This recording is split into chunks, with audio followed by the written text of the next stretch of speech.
Notice, if you will, again, what is to many of us a very familiar story. In the book of 1 Kings, the 17th chapter, I'm reading out of the New King James Version. God has sent a famine in the land. This famine God has sent through a prophet by the name of Elijah. God had put a word in Elijah's mouth that would shut up the heavens to the point that not only would it not rain, but through the word of Elijah, the land would not even see dew. And so there is, in the midst of this word being spoken, a great famine that is again taking place. And God has, through the famine, sustained the prophet Elijah. He has sent him to the brook Cherith in the beginning of 1 Kings 17, and God is allowing the prophet Elijah to drink from the brook. And so he is drinking from the brook day in and day out. God has commanded a raven to feed Elijah in the morning and in the evening to bring him bread. And so Elijah is being sustained again by the brook Cherith, and he is also being sustained by a raven who is bringing to the prophet, in verse 6, bread and meat in the morning.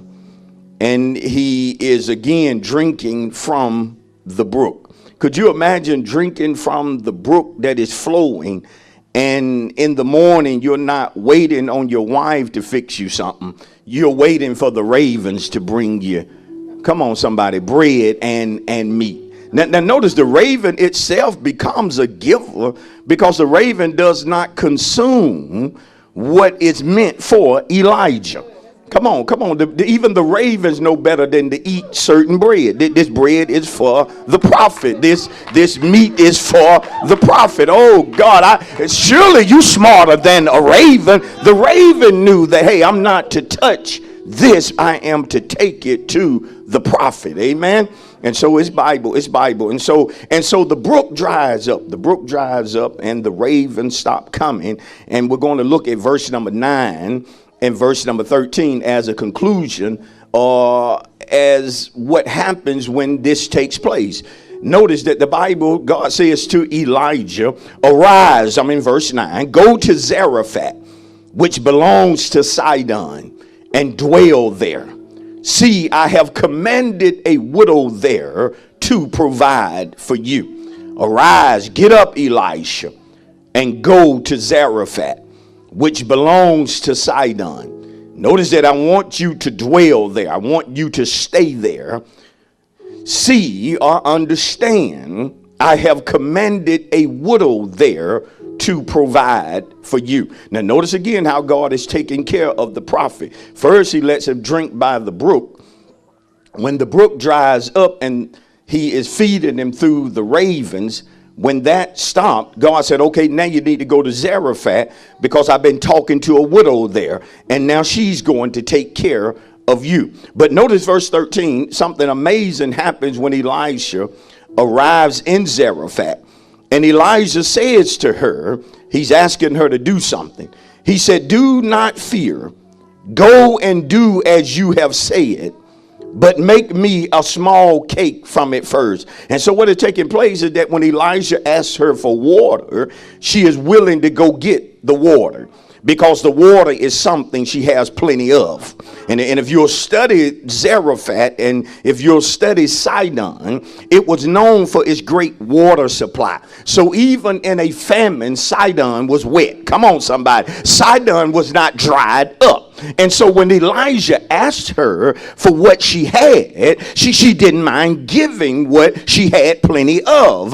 But when the prophet had the nerve, the audacity to say to her, fix me a morsel of bread. Oh, see, now it's getting touchy. Now you wanting what I only have a little bit of. Now, come on, somebody. Now you trying to get me to go into my secret stash. Now you want me to pull from somewhere where I really don't want to pull from. And so he says this to this woman.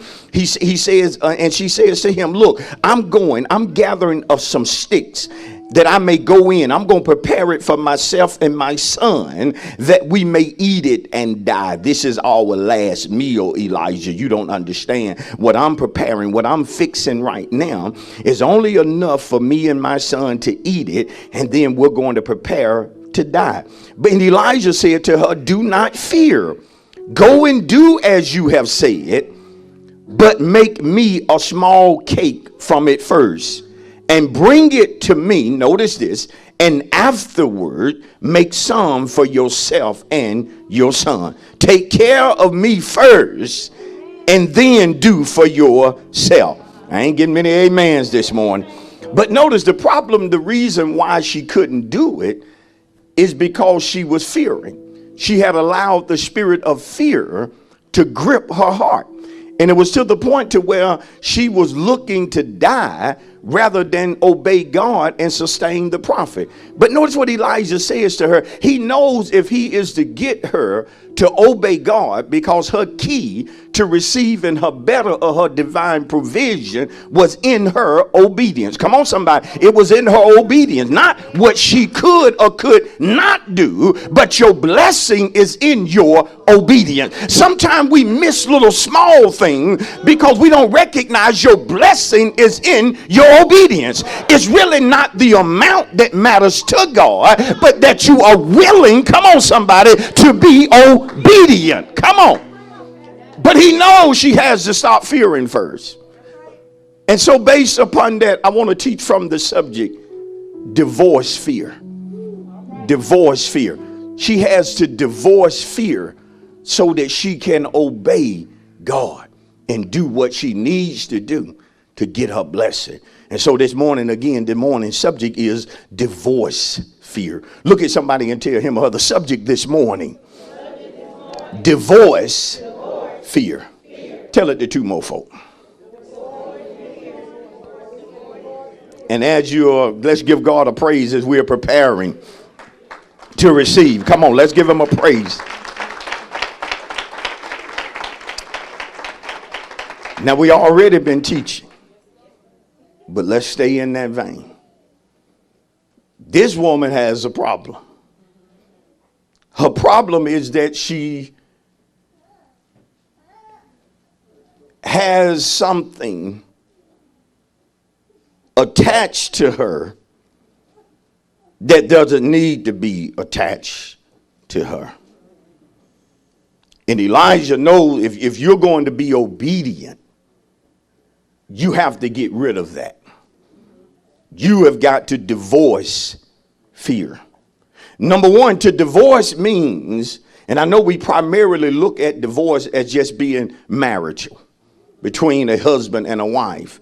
But I only want you to just focus on the word divorce itself in order to receive what God has for us again when we speak to you about divorce fear. Number one, to divorce means to separate or detach oneself from something.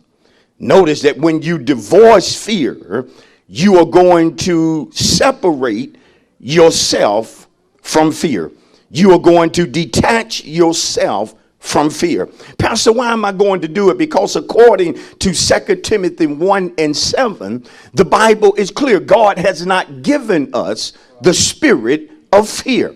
And so whenever a believer is in possession or is attached to the spirit of fear or has allowed the spirit of fear to get attached to them, you have to understand that that spirit did not come from God. Oh, come on. I said that spirit is not of God. And Paul the apostle again made it so clear, so plain when he wrote to his son in the faith, a man by the name of Timothy, allowing Timothy to understand that when it comes to the spirit of fear, it is not of me. And you have to understand that's important because James says that every good and every perfect gift is from above. See, when it comes to the spirit of fear, it is not good. It is not beneficial. Come on, somebody. And therefore, when it comes to a believer, we don't want to have the spirit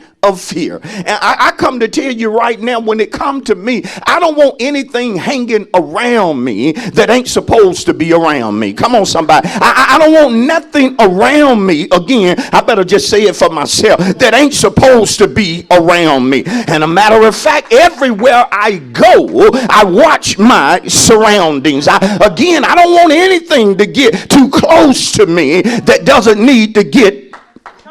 Oh, yeah, some of you're sitting there looking as if, Pastor, I allow anything to get attached to me. I allow anything to get close to me. But see, I got an alarm system that goes off in my head or in my spirit anytime something gets too close to me. I get uncomfortable because you're in a zone that is free right here. You are too close.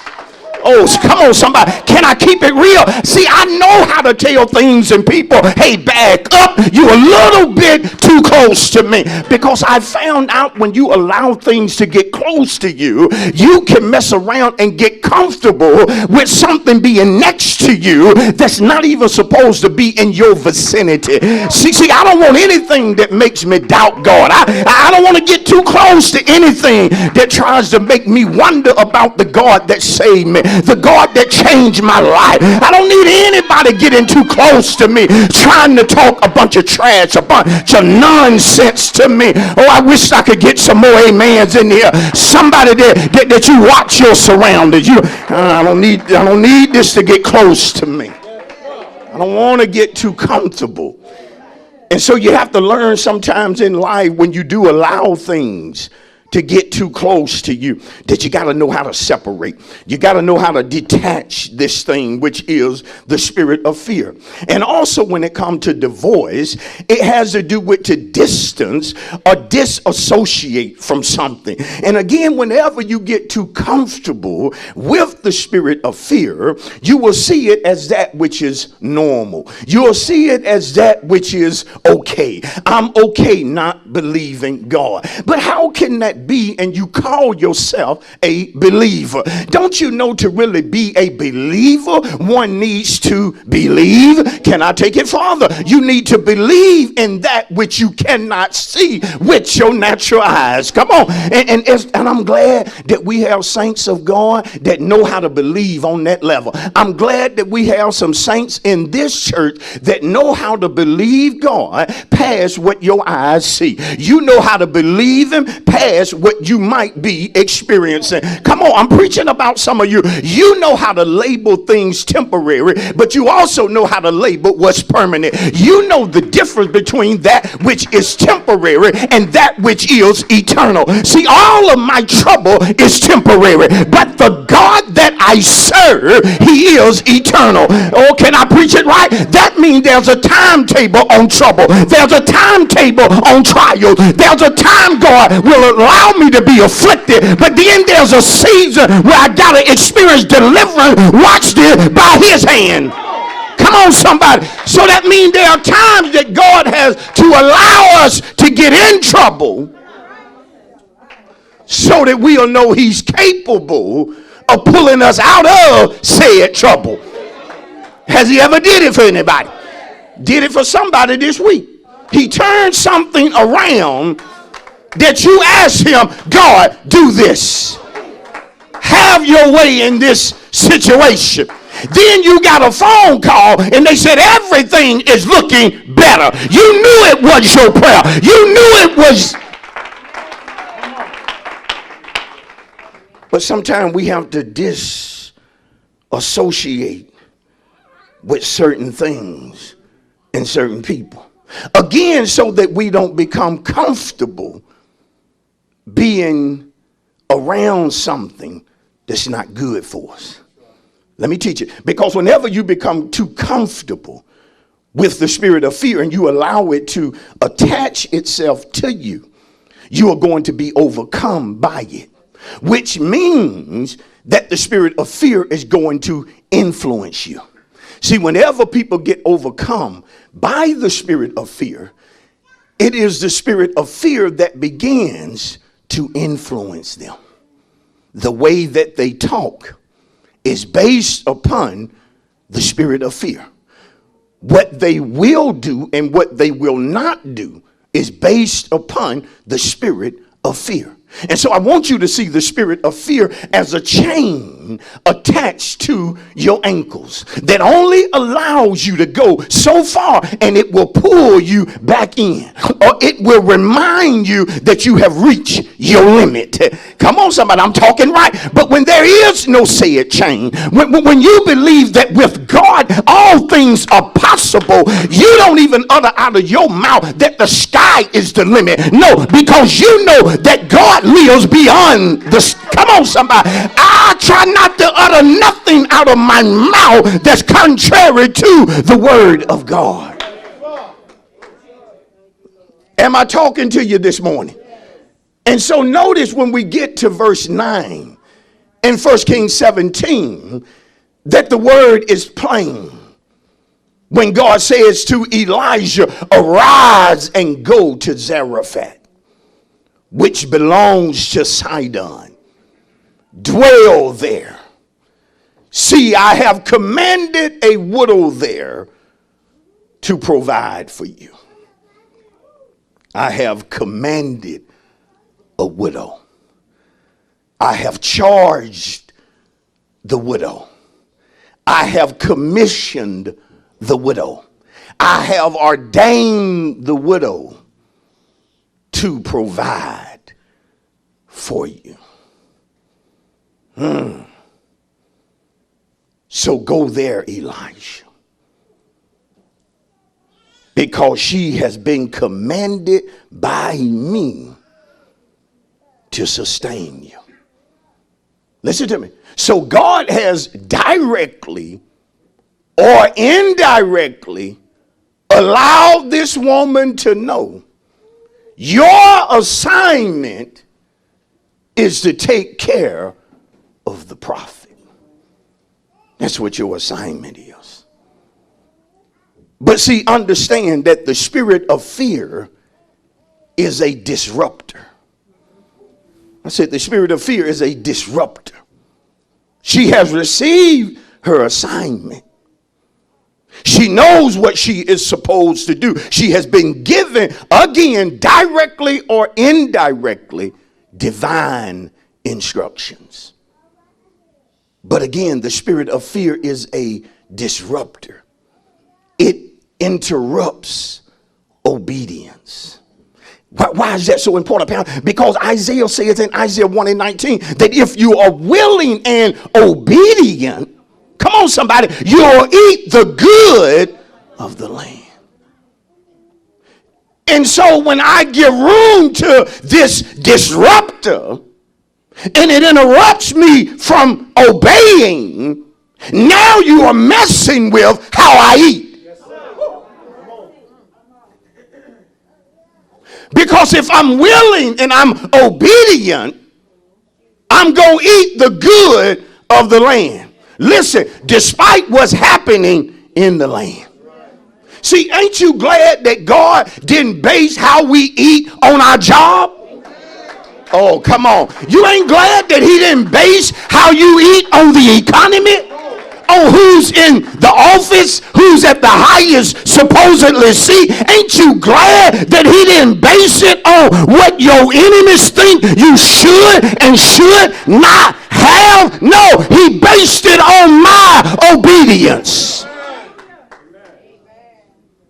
Listen to me. That's the reason nobody can ever hinder you from having what God has ordained for you to have. Because he didn't base it on what they could do. He based it on your willingness, oh, come on, somebody, to obey him. But because the spirit of fear has overcome this woman, it has become a disruptor. And now it is interrupting her from obeying. Do y'all see that? It's interrupting. It's causing problems. But notice when Elijah gets to talking to her in verse 10. So he arose and went to Zarephath. When he came to the gate of the city, Indeed or truly, a widow was there gathering sticks. So when that Bible says to us, indeed a widow was there, that means what God said to Elijah was so. Come on, remember what God said? Go to Zarephath. A widow is going to sustain you. Guess who he sees when he gets to Zarephath? A widow. But here's what God will often put a twist on things. It wouldn't be nothing to arrive in the city and see a widow, but I really want to dissect the text. She's gathering sticks. Pastor, why is that important? That's the work of a servant. That is not what a rich woman would normally be doing. She should have, come on. If she is wealthy, then she has somebody to gather her sticks. She doesn't have to. So his first appearance of her, I'm not limiting a wealthy woman from working. We know the virtuous woman was a business-minded woman. But just from Elijah's viewpoint, she's out here gathering sticks. So what's going on with this woman? Let's take it a little bit further. He called to her, I'm in the latter clause of verse 10, and said, please bring me a little water in a cup that I may drink. And as she was going to get it, being obedient, right? Being obedient, right? See, sometimes you'll think you something you're not. And so instructions are going to tell you who you are. See, some of you will do anything God tells you to do as long as he's telling you give $1. You ain't fighting God over no dollar. $1?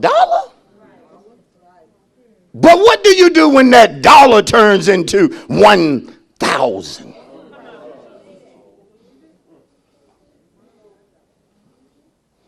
Now we got to see what's going on with God.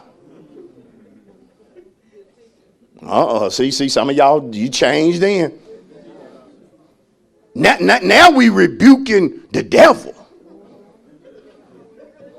You know some of you get, not all, but some. It's mainly the ones that drop in their head right now reading the Bible, though I'm not in the Bible at this moment. Some of you okay with God asking you for certain things. But don't you challenge me. I said, don't challenge me. Woo! It's gonna get tight in here for a minute. Y'all gonna hang in? Y'all gonna hang in here? And as she was going to get it, Elijah was smooth, wasn't he? He knew he wanted more than the water. But that's the only thing he put out there for, hey, can you get me something? Let me get something kind of throat dry. A little water. Hey, no problem. She had to recognize him as the prophet. I done received commandments about you. Oh, water? Yes. Uh-oh. Y'all here, ain't you? And as she was going to get it, he called to her and said, please bring me, he's nice about it, me a morsel of bread in your hand. So she said, as the Lord your God lives, I do not have bread, only a handful of flour in a bin. A handful. A little oil in a jar. And see, I'm gathering a couple of sticks that I may go in and prepare it for myself and my son, that we may eat it and die. Now all of a sudden, she knows the future. But she's negative in reference to the future. You ever notice that about people who have the spirit of fear? Yeah, they'll talk about what's going to happen, but none of it is good. She's predicting her death.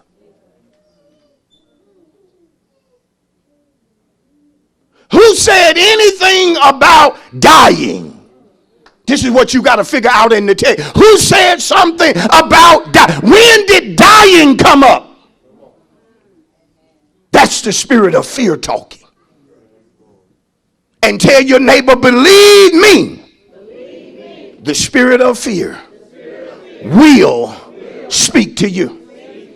Come on, I need somebody to just know that's real. When you're going through something, the spirit of fear will talk to you. But because this spirit is not of God, listen carefully, the spirit of fear will always say what's contrary to what God said. See, God ain't talked about her dying. This is the spirit of fear. This is how the spirit of fear has overwhelmed her. And now it's influencing, y'all come on, how she's talking. And it's happening with some of us. You are saying what you're saying because of the spirit of fear. That ain't what God told you. Thank you for watching the Making People Productive broadcast with Pastor Leonard D. Cochran of A Place of Refuge, Noonan. To order your copy of today's message, please call the church office at 770-252-3855 and reference the message number listed below. We want to hear from you. If you have been helped, strengthened, or encouraged by the word, let us know. Also, don't forget to connect with us on all of our major social media platforms to receive exclusive information and updates with all things Refuge Noonan. A Place of Refuge Noonan is located in the city of Noonan, Georgia. If you would like to visit us, our worship times are every Sunday at 10:15 a.m. on location and live at 10:45 a.m. We also have service every Wednesday at 7:15 p.m. via Facebook and YouTube Live.